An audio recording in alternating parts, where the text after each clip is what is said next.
We've all heard of romance scams where the guy will pretend to be interested in you for the benefit of your money.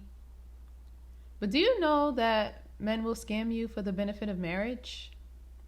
I didn't before, but now I do. Let's talk manipulation on today's Dear Single Women's podcast. Hello, ladies. Welcome or welcome back to the podcast. The Dear Single Women's podcast is a podcast for single women who are healing, growing, living, and loving their lives on their terms. Please take a second to just give me a thumbs up, subscribe, follow. Thank you in advance for supporting the channel and supporting the content that I create for you guys. All right, so we're going to jump in. This is a very important episode. Before I actually get to the content, I just want to give what may come off as a difficult disclaimer. So in this episode, we're talking about manipulation. And I know sometimes pride can get in the way where you feel like you would not be susceptible to maybe some of the things I'm going to talk about today. Or just manipulation in relationships, such as allowing a man to use you for your money. And you may not be, but I hope that we would all come into this episode as healing women, as growing women, that we would all come into this episode with a sense of humility and a willingness to learn. We are all susceptible to manipulation, whether you feel like you are or not. If you've ever watched a commercial and then went out and maybe got that fast food the same day or the next day, you're susceptible to manipulation. If you ever gone into a store for one thing but purchased something else because you saw it was 20% off, you're susceptible to manipulation.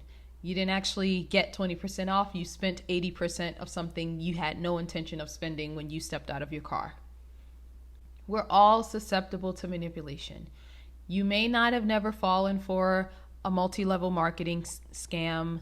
You may have never been involved in a pyramid scheme, but every day in our lives, people are trying to manipulate us. And so I just want you to come into this episode with a willingness to learn and a humility that none of us are above this, especially in the topic of love.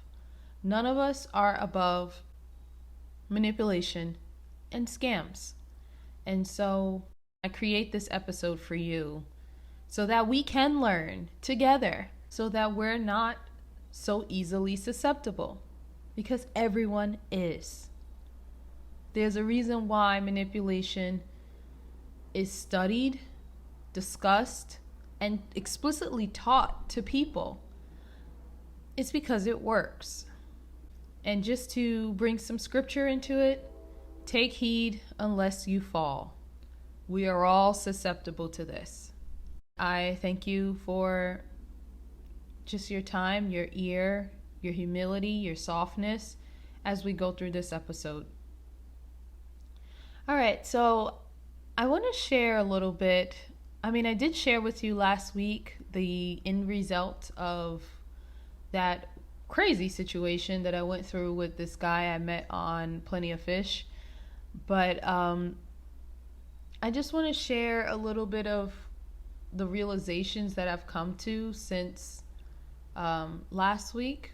Last week it was just kind of processing what was going on, and I'm still doing that. But in the processing, I've come to a lot of realizations about the power of manipulation, and I want to share some stuff with you. If you didn't follow the past couple of weeks, I met a guy on Plenty of Fish. He started talking to me, of course, in the inbox.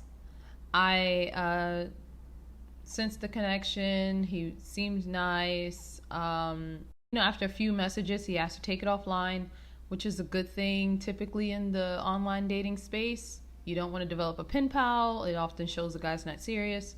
So we took it offline. We were talking over text message. I'm doing my little, feminine they're not tricks, but feminine things that I've learned in the dating space, such as I'm not texting you first, early on. I'm not calling you. I want to keep everyone in their right role and position. And so I expect you to do those things for me. And he did, and everything was working out fine. But we talked a lot in a short period of time, which, as I stated before, is not something I typically do. I like to keep the conversations relatively short, maybe 30 to 45 minutes at a time, once a day, something like that, texting in between until we make arrangements to meet up. I think it just keeps things balanced and healthy. And somehow that changed. Somehow. And I'm going to tell you how. But that changed where all of a sudden I was texting first or calling. I had called first maybe a couple of times. And this is someone who typically doesn't call first at all. I hadn't met the person yet to be at that level where I feel I can let my guard down a bit and call you and text you first. But I had started doing that. And before I known it, I was just caught up in this fantasy that felt like it was going to be a reality. And so I never thought much of it because I didn't have enough time to think. Things were just kind of happening. And as I stated last week, this person made it seem like the meeting, the dating, the getting to know each other in person part was just a formality because he already knew he wanted to marry me. And so subconsciously that also made me feel the same way, as though, well, he already knows he wants this. I'm not all the way there, but I'm pretty certain that this will wind up happening. It's just going to take however long it takes for us to make sure we're really compatible. And so, yeah, it's just kind of, this is the formality. Like if I could liken it to school, that you're going to get that degree at the end of the tunnel. So you're just going through the steps in the process to get there, but you're going to get there. But going to school is not a means to an end. You want the degree at the end, but it's also about what you learn while you're in the mix. That's just as important as getting the piece of paper at the end, because that's what solidifies your learning. So you can't rush the learning part. And it's the same thing with a relationship. That courting, dating part is just as important as getting to the part of the ring and the marriage. That's the foundation of the whole thing. And I realized that it was being rushed entirely. And so I want to give you some tips, some pointers, and just get you aware of what is the games people play. Get you in the space of the games that people play. I'm learning that people will scam for the benefit of marriage. Now that's surprising to me, because usually you think of a scammer, they'll never want to get to that point because that requires commitment. I guess in dealing with a Christian or someone who claims to be so, think of the benefits that they get from being married to you. And think of the trade that they have to make. So, if you model your marriage after a traditional marriage, what's the benefit of that to him? Well, he gets someone to cook for him. Whereas before he's doing the cooking and earning the bacon. Now he's just earning the bacon. So he gets someone to cook for him. He gets someone to clean for him. Whereas before he's doing the cooking and he's doing the cleaning and earning the bacon. If he's a Christian and he's not having sex outside of marriage, now you get somebody to have sex with whenever he feels like it. And all he has to do is trap you into thinking that this is the greatest thing that you could ever have hoped for. And what? Maybe purchase a $2,000 wedding ring? Take love out of it. Think of it mathematically. What is he getting versus what he's giving? So he's getting free labor, handling all the affairs and the things he doesn't want to think about, and all he has to do is go to work, something he's already doing. It's a net benefit for him. And then you say, well, he does have to treat me well, he does have to do this, he has to do that, but that's where the scam comes in. This guy opened my eyes that some people will build up this whole fantasy and reality, making you think this great thing is coming in the future. And so you bank on words because you ultimately don't know what's going to happen in the future. You take a leap of faith, and then it turns out he is absolutely nothing that he promised. Maybe you thought you would go on trips. You don't go on trips. Maybe you thought he'd be generous with money. He's not generous with money.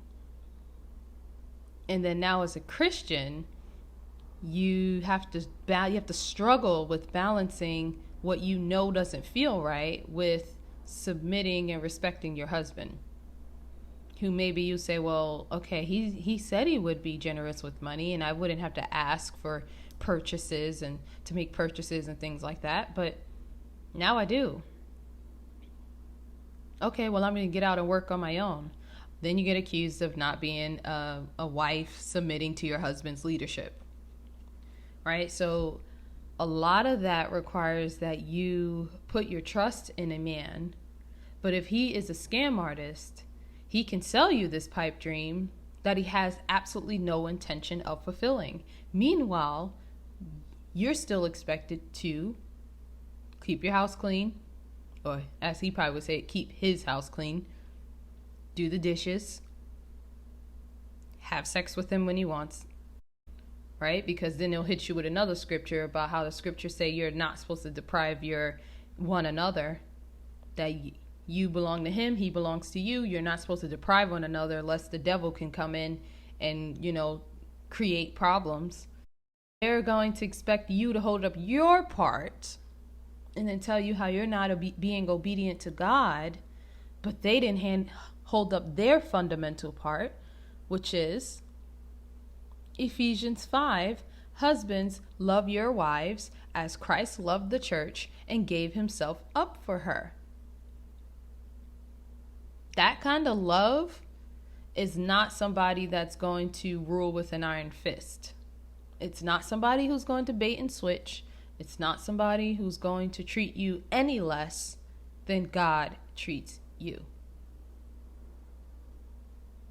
But they'll forget that part once they trap you in the marriage.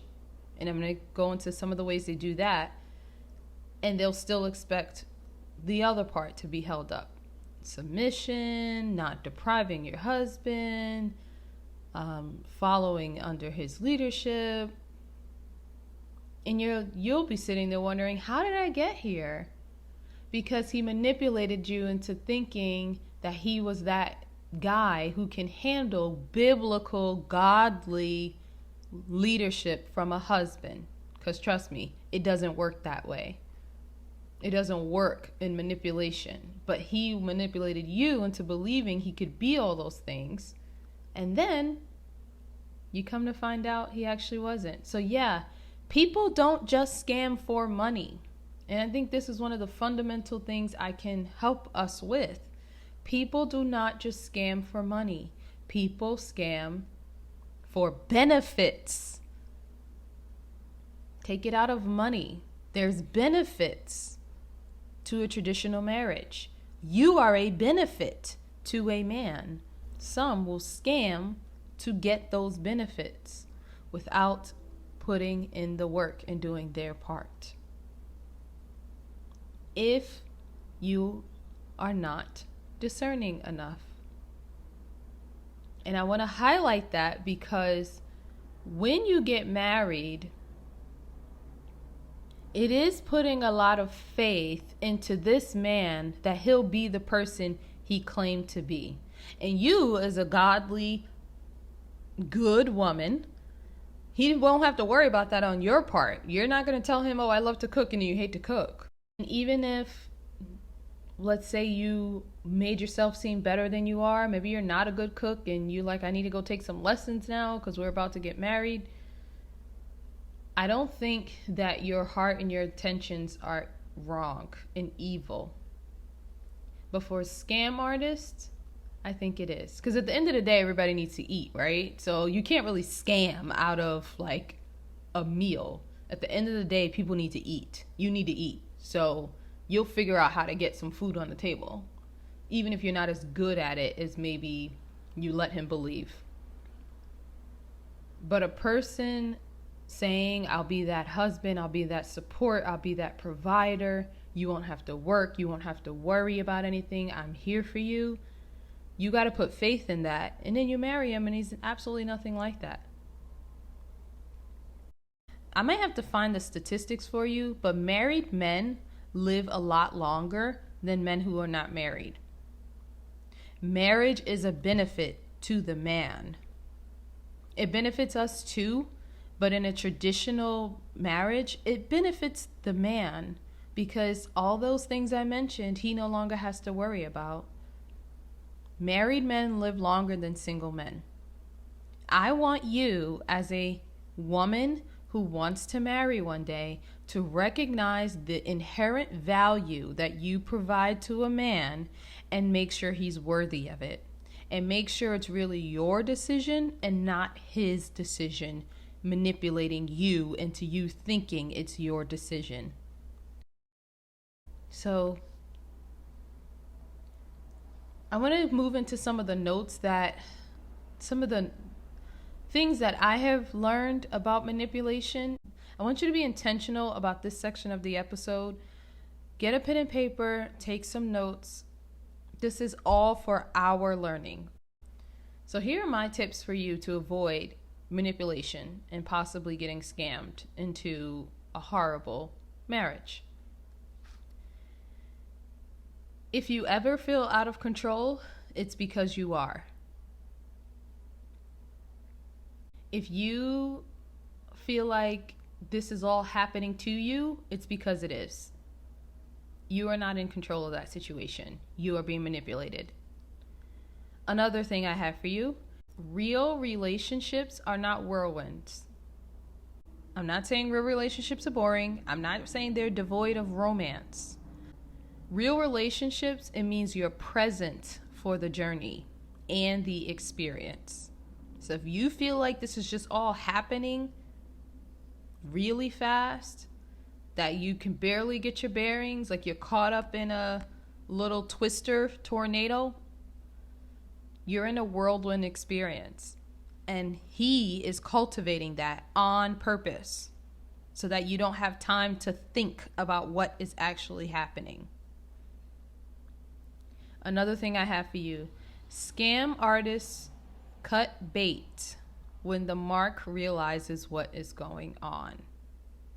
So if you find yourself waking up to some of these things that are happening, like, yeah, this is happening very fast. I don't even feel like I'm in the driver's seat in this. I need to slow this down. And you notice he's pulling back. That's because he realizes he's losing his mark. His mark is no longer falling for it. They're not there to build something with you. When they realize you're not falling for it anymore, they cut bait and they move on. That's what happened to me. I want you to acknowledge that romance scams exist, but they exist for life.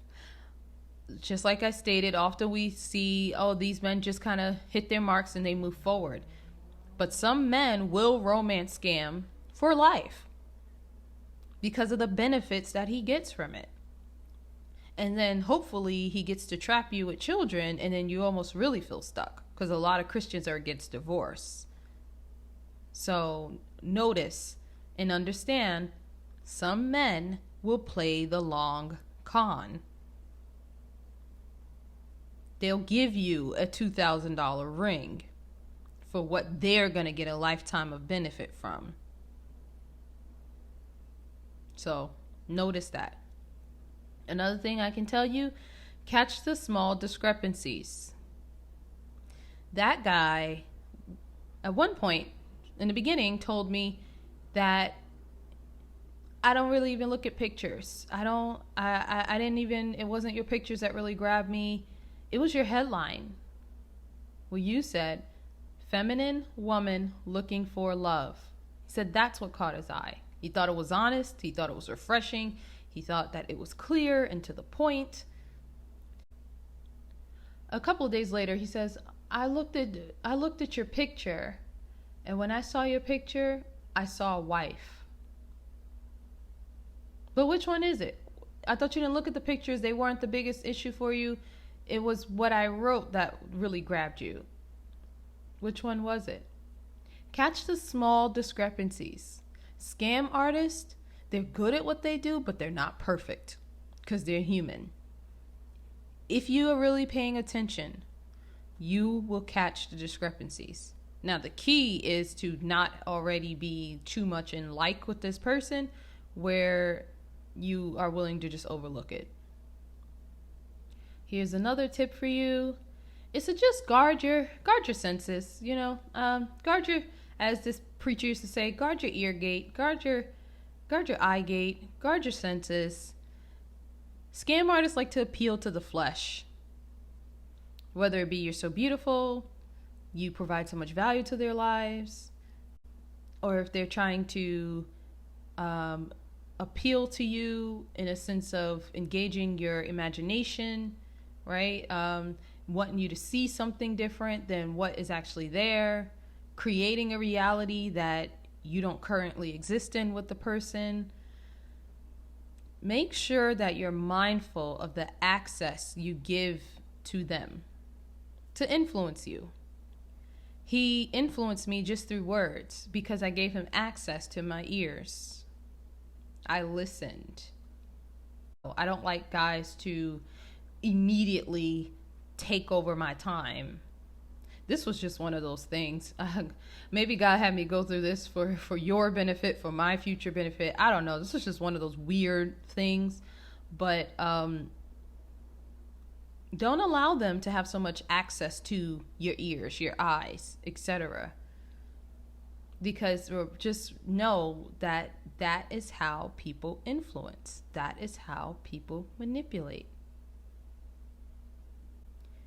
Just think of when you go to the mall and they want to spray stuff while you're walking by. They want to access your sense of smell because that's going to betray what you know to be true about what's in your wallet. Because at the end of the day, if something, that smelled amazing, you're going to find a way to get that. Manipulation. That's how they do it. Guard your senses.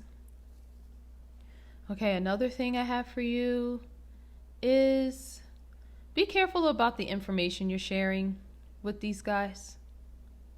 They use it to make themselves seem better. So you love traveling? Oh, you done told me I've been on 8 cruises. I just came back from Montreal last week. Ooh, he loves to travel. Wow, he really loves to travel. Be mindful of that. Don't be so impressed. Like, yeah, you love to travel. So do you and millions of other men, right? What else you got? Sometimes we got to be a little bit hard. And I'm going to talk about that in a minute. I want you to know that love bombing can be verbal. When I think of love bombing, I think of my friend from years ago who met this guy, and he was just gifts and romantic evenings and like come outside your door, I'm here, and picked you up with a big bouquet of flowers. Just love bombed. Stuff that you're just like, whoa, I don't get this. This is amazing. I don't get this from other guys. And then he got what he wanted and he turned into another guy. That was that. It was just like, I don't think we should do this anymore. Literally, like right after he got what he wanted, I don't think we should do this anymore. Since being and experiencing that and seeing that through her eyes, I've always been cautious of love bombing. But what I'm realizing now, love bombing can be verbal. Take it from me. I was promised and told that I would have everything I have ever wanted. How he knew what I wanted, not sure. Probably some high level of manipulation there too. Or maybe just hearing the fact that I'm a traditional woman. So telling me things like, I'll take care of you, you'll never have to work. As you realize, you're actually not falling in love with them. Just as in love bombing, you're falling in love with the gifts, not them. It's the same thing. You're falling in love with the words that they're providing you. You're actually not falling in love with them. That is a subtle level of manipulation. He's attached himself to gifts. So you love the gifts and you're thinking, this guy's amazing. Well, verbal love bombing, same thing. You fall in love with the words and all these things he's promising you. And so you automatically think he's amazing. It raises his stake. But is it actually him you're in love with, or is it all the stuff he told you he would do for you? Another thing I have for you here is that isolation is the biggest tactic that these guys use. He did not like that I wanted to have a social life. He wanted to further isolate me because I told him I already really don't have much of a social life. I'm already an introvert. I've lived like that my entire life. I need community now. He didn't really say I don't like that, but he would say, oh, you're clearly more outgoing. You clearly like stuff like that more than I do. And then I kind of felt like I had to prove that I didn't. I was just like, no, I just want to go to the farm. Like, it's October. I just want to do some fall stuff, you know? Manipulation. I almost felt the need then to prove that I wasn't this person out there all like that. When there's really nothing wrong. I'm not going to clubs. I'm not out there going crazy. But needing community? Isolation is the biggest tactic they have. If they can get you alone, you're easier to manipulate. Because then it's only one person that they got to work on. It's not, you got to work on me and you got to work on my friend who's telling me, girl, red flag, red flag. And then, oh, you got to work on her mom who's also telling her, I don't know about this, right? If it's just you, all he's got to do is keep working on your mind. So any guy that wants to isolate you, even if it's just with the words he's using, how he's frowning on the fact that you want community, frowning on the fact that you want to talk with friends, frowning on the fact that in your future home you would want to have family there and social gatherings, red flag, red flag, red flag. You're being manipulated. So those are the personal things that I've discovered through this experience of this guy trying to scam me. I want to recommend a resource to you. It's something that I was listening to it because I felt like I had encountered another was he a scammer? I don't know. I don't think he was a scammer, but he's definitely a manipulator, definitely a narcissist. And I had to skill myself up because I don't exist in that world of like wicked, evil people. But even if I am not that way, I had to learn that many people are. And this is the world we live in. And you can't be naive to the point of allowing yourself to get taken advantage of time and time again. So I started listening to this book. It's on YouTube. It's free. It's about manipulation. I learned it's a read. So it's a 10-hour read. But maybe put it on, after you listen to this podcast every Monday. Maybe just go ahead and listen, get a few more listens in on the book. But it taught me a lot about how people manipulate used subtly. But once I got the little tips that I got, I stopped listening because it's a 10-hour read. I'm going to go back and listen to it, and I encourage you to do the same. The book is called Manipulation, Body Language, Dark Psychology, NLP, Mind Control, and How to Analyze People. It's by Jake Smith. I'm going to put the book in the link in the description of this episode so that you can access it and listen to it on your own. We need to learn. We need to be prepared. There are people who do this, right? We know about low-level manipulation like advertisements, but there are people who actually do these things to get what they want. And we are not sitting ducks. We are not victims. I highly recommend you listen to it. Eat the meat, spit out the bones. He talks a little about evolution and how we've had to evolve and to be this way. I don't believe in all that. But the knowledge is valuable. One of the things I learned from the last time I listened to it was that mirroring. I learned about mirroring. And that's not something I knew about before. And I'm just like, oh, wow. He likes what I like. Oh, this is amazing. He was mirroring me. But it was not as simple as just saying, oh, you like travel? I like travel. No, it wasn't as simple as that. Manipulators can mirror a person down to the way they're standing, the way they've cocked their head to the side. It's a subtle trick that aligns your brain to them. That says, oh, this person's safe. Because just those subtle actions trigger something in your brain that relates to this person. It's a subtle tactic, but it is effective. And when I learned that and I started to see that, game changer. That was just one little thing I got from that book. Imagine what's in the 10 hours. I really want to learn about the mind control.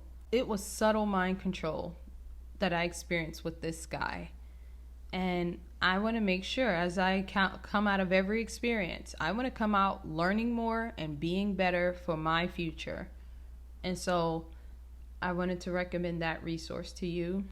And I really do hope you give it a listen. We must skill ourselves up because there are wicked, evil men out here. The last thing that I want to talk about when I said, be careful about the influence you allow them and how you have to be maybe a little more less nice and more stern. Hear me and hear me well. The answer is not to become somebody else. You are you, and there's only one you on this entire planet made up of billions of people. And I affirm you and who you are. It's not to become someone else through this. I do not want you to close yourself off and be cold and don't share the best parts of you with people. That's not what this is about. The answer is to recognize that not everyone is full of light. Even those who talk like Christians. I want you to be you, but I want you to be an elevated version of yourself. I'll tell you with me, I'm still going to be me, but I'm going to recognize the signs that show that someone is trying to use me for ill gain. And then you move accordingly. The block button exists. You still get to be you, though. Just be an elevated, more knowledgeable version of yourself. Please let me know what you think of this episode in the comments on YouTube or the poll section on Spotify. You can hit me up on Instagram if you want to let me know. My handle is @Nubian_Nintra, Nintra. Let's get a conversation going about this. It's a scary world out there. I want you to have fun, but protect yourself with knowledge. I love you, ladies, and I'll see you on the next episode of the Dear Single Women's Podcast.